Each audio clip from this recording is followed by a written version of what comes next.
Welcome sa Filipino 3, Quarter 4, Week 5 to 8, Reviewer with Answer Key.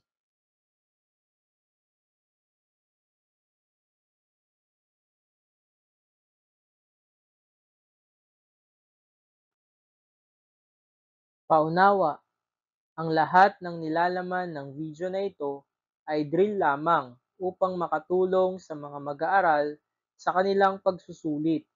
Maraming salamat po sa inyong pangunawa.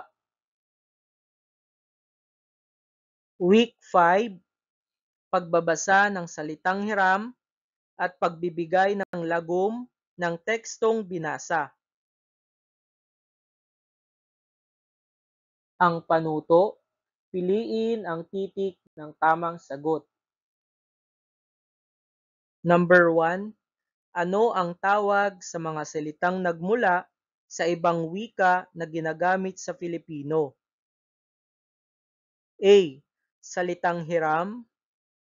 B. Salitang balbal. C. Salitang kolokyal. D. Salitang pampanitikan.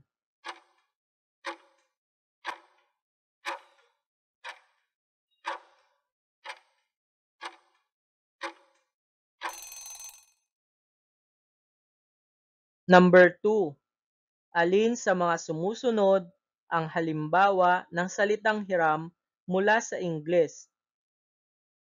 A. Daga. B. Paaralan. C. Computer. D. Himpapawid.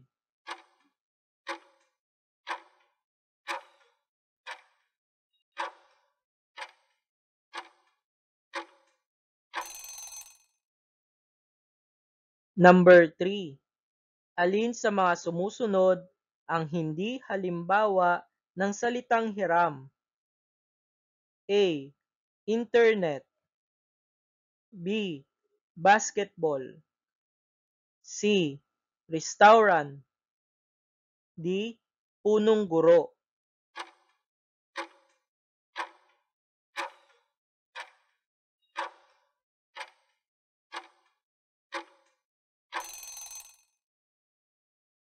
Number 4, ano ang salitang hiram na nagmula sa Ingles sa pangungusap na ito? Nakinig si tatay ng radyo kaninang umaga. A. Tatay. B. Radyo. C. Umaga. D. Nakinig.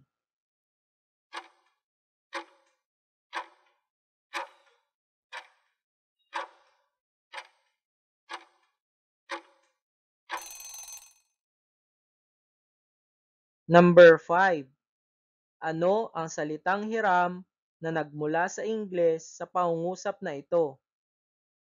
Masarap ang cake na binili ni ate para sa akin. A. Ate. B. Binili. C. Cake. D. Masarap.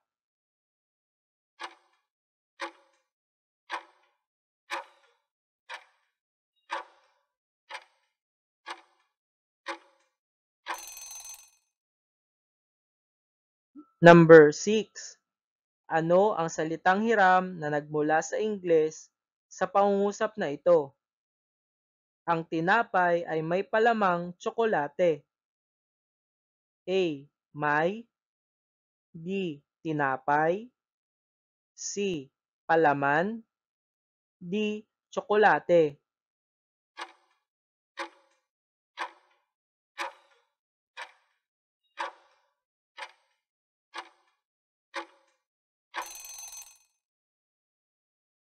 Number 7, ano ang salitang hiram na nagmula sa Ingles sa pangungusap na ito?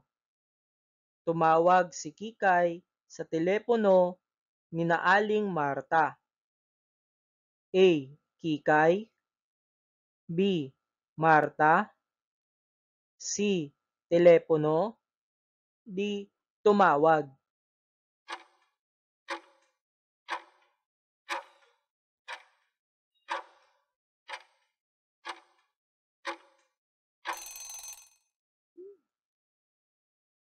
Number 8.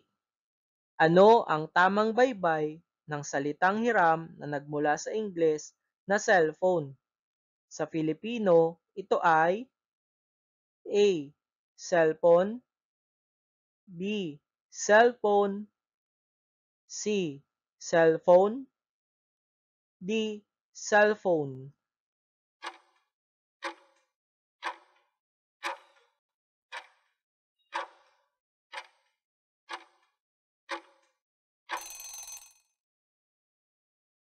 Number 9. Alin sa mga sumusunod ang hindi halimbawa ng salitang hiram? A. Internet, B. Basketball, C. Restaurant, D. Punong guro.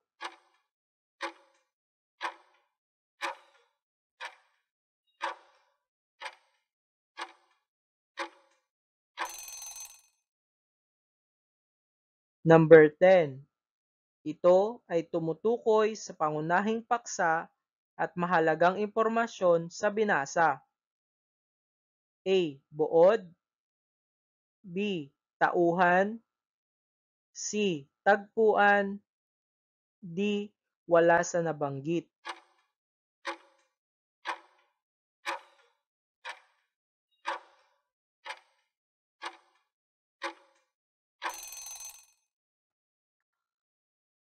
At ngayon naman, atin nang sagutan ang mga pahayag.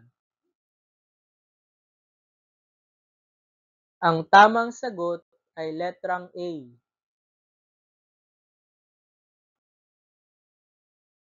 Ang wastong sagot ay letrang C. Ang wastong sagot ay letrang D.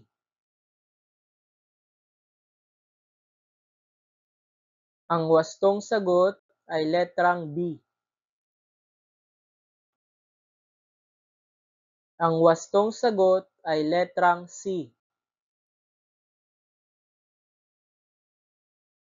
Ang wastong sagot ay letrang D.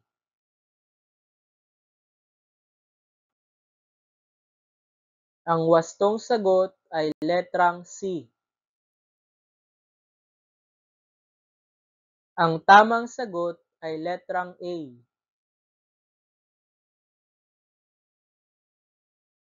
Ang wastong sagot ay letrang D. Ang tamang sagot ay letrang A. Week 6. Pagbuo ng tambalang salita. Panuto. Piliin ang titik ng tamang sagot. Number 1. Ito ay dalawang payak na pinagsamang salita upang makabuo ng bagong salita na nagtataglay ng panibagong kahulugan. A. Cluster, B. Diptongo, C. Kambal katinig, D. Tambalang salita.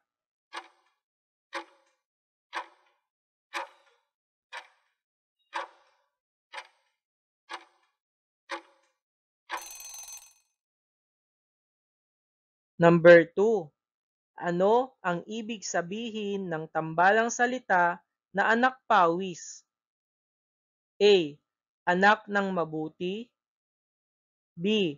Anak ng maralita, C. Anak ng pawisan, D. Anak ng mayaman.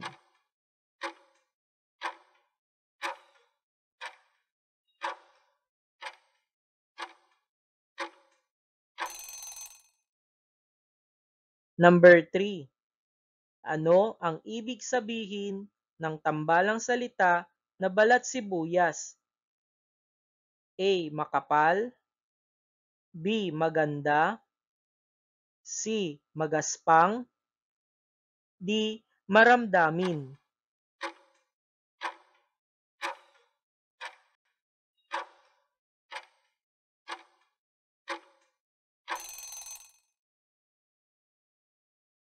Number 4.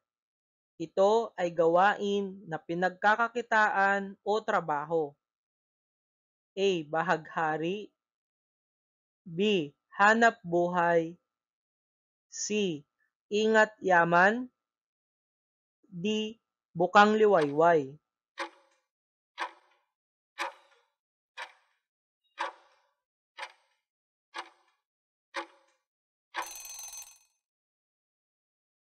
Number 5. Bukang liwayway na nang dumating sila. Alin ang tambalang salita sa pangungusap? A. Nanang. B. Dumating sila. C. Nang dumating. D. Bukang liwayway.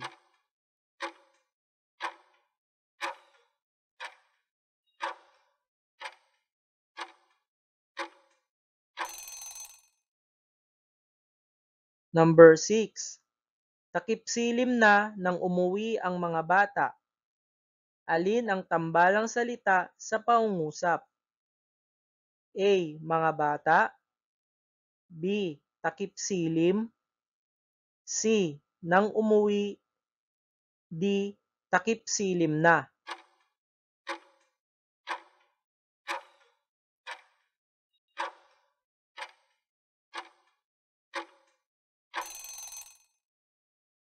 Number 7.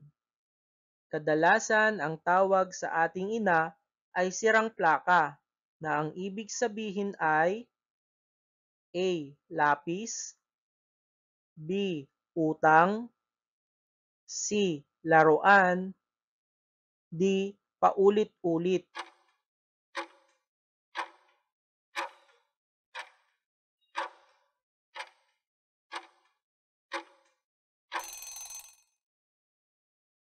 Number 8. Kadalasan ang tawag sa magkaibigan ay kambal-tuko na ang ibig sabihin ay A. Maingay. B. Nawawala. C. Magkaaway. D. Laging magkasama.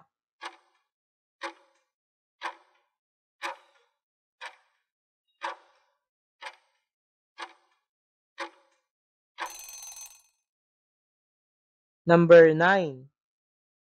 Ang itsura ng lalaking nakita ko sa ospital ay butot balat.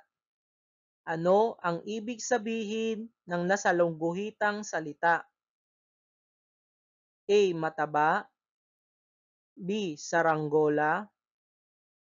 C. Payat na payat. D. Gutom na gutom.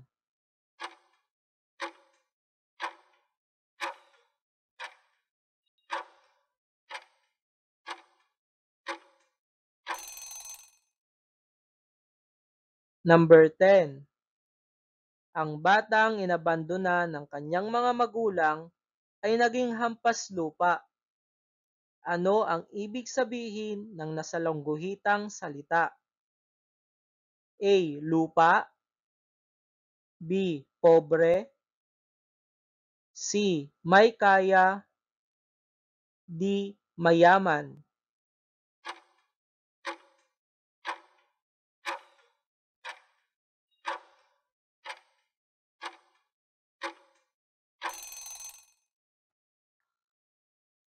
At ngayon naman, atin nang sagutan ang mga pahayag. Ang wastong sagot ay letrang D.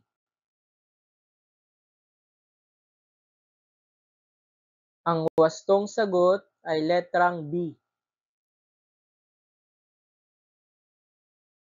Ang wastong sagot ay letrang D.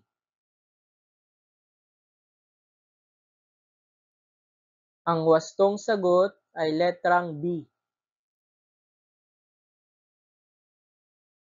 Ang wastong sagot ay letrang D.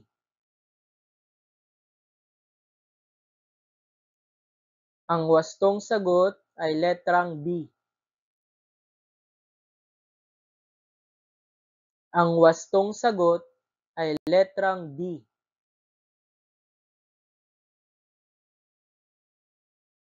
Ang wastong sagot ay letrang D.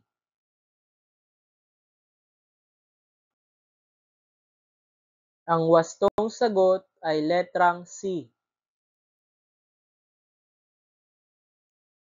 Ang wastong sagot ay letrang B. Week 7, pagbibigay ng mungkahing solusyon sa suliraning nabasa o napanood. At ang panuto, piliin ang titik ng tamang sagot. Number 1. Ito ang anumang bagay na kailangang lutasin. A. Suliranin. B. Solusyon. C. Maaaring A o B. D. Wala sa nabanggit.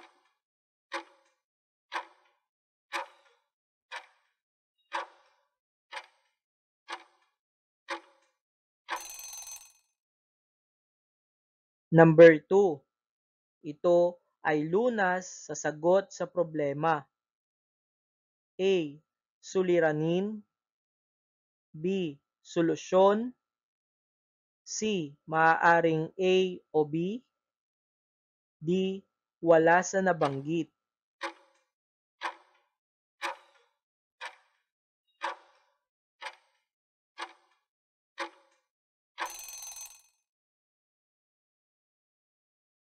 Number 3. Ito ay tinatawag na problema o pagsubok.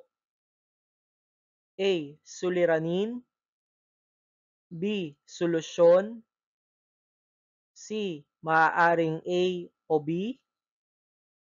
D. Wala sa nabanggit.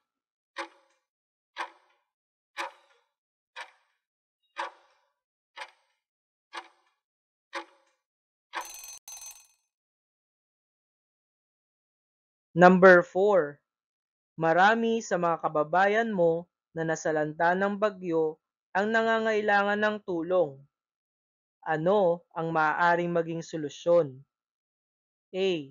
Umiyak sa tabi dahil sa nangyari. B. Magsawalang bahala na lamang.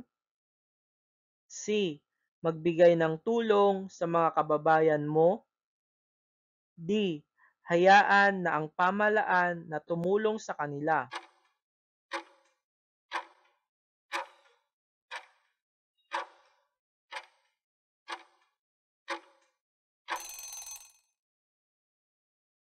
Number 5. Nakita mo na maraming hugasing pinggan sa kusina, ngunit ang iyong nanay ay marami pang ginagawa. Ano ang maaaring maging solusyon? A. Magkunwaring walang nakitang hugasin. B. Magkaroon ng pagkukusang maghugas ng pinggan. C. Tatawagin ng kapatid para maghugas ng pinggan. D. Hihintayin ang nanay na matapos sa lahat ng gawain.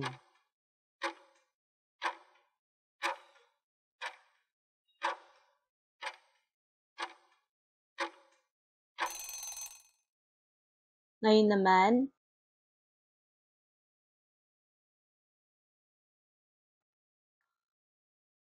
At ngayon naman, atin nang sagutan ang mga pahayag.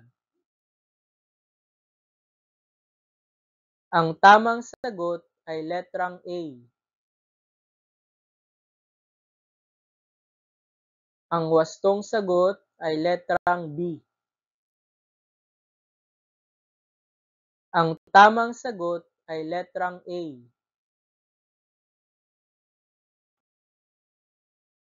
Ang wastong sagot ay letrang C. Ang wastong sagot ay letrang B. Week 8, pagtukoy ng mahalagang detalye sa paksang narinig at pagbibigay ng paksa. At ang panuto, piliin ang titik ng tamang sagot.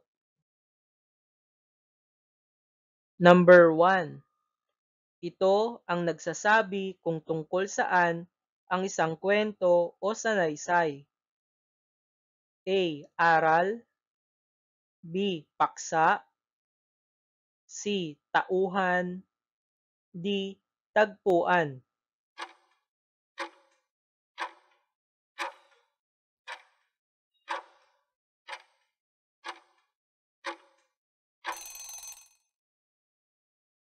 Number 2. Saang bahagi ng kwento o sanaysay makikita ang paksa? A. Unahan. B. Gitna. C. Hulihan. D. Lahat ng nabanggit.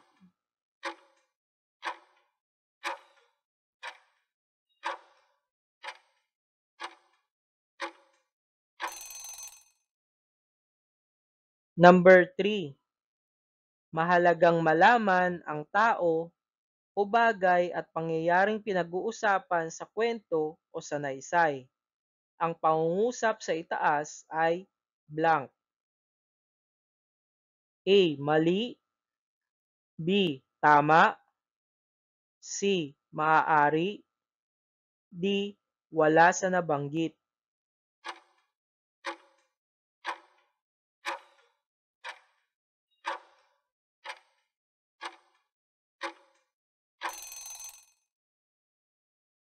Number 4. Mabilis na malalaman ang paksa ng kwento kung babasahin lamang ang wakas nito. Ang pangungusap sa itaas ay blank. A. Mali. B. Tama. C. Maaari.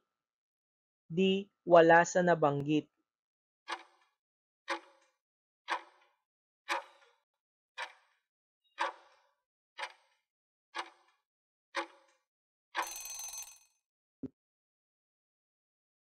Atin munang basahin ang sanaysay sa ibaba upang masagutan ang bilang 5. Matalik na kaibigan ang turing ko sa kanya. Kahit saan ako magpunta, ay kasama ko siya. Mabilis siyang tumakbo at malakas tumahol. Palagi kaming naghahabulan sa aming bakuran. Minsan, isang araw bigla lamang siyang naging matamlay at ayaw kumain. Kaagad ko siyang dinala sa doktor. Kinabukasan, malakas na ulit siyang kumain at nakikipaglaro na sa akin. Tuwang-tuwa ako sa pagbabalik ng kanyang sigla, ang aso kong si Primo. Number 5. Ano ang paksa ng sanaysay na iyong binasa? A. Ang aking kalaro. B. Ang magkaibigan. C. Ang aking alagang aso. D. Masaya ang aming tahanan.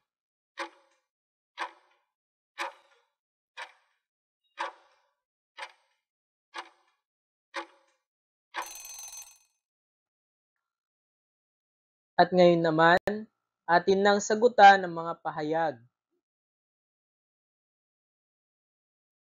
Ang wastong sagot ay letrang B. Ang wastong sagot ay letrang D.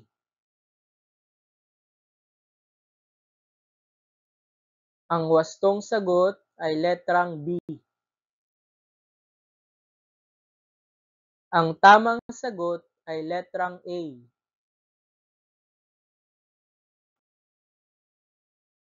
Ang wastong sagot ay letrang C.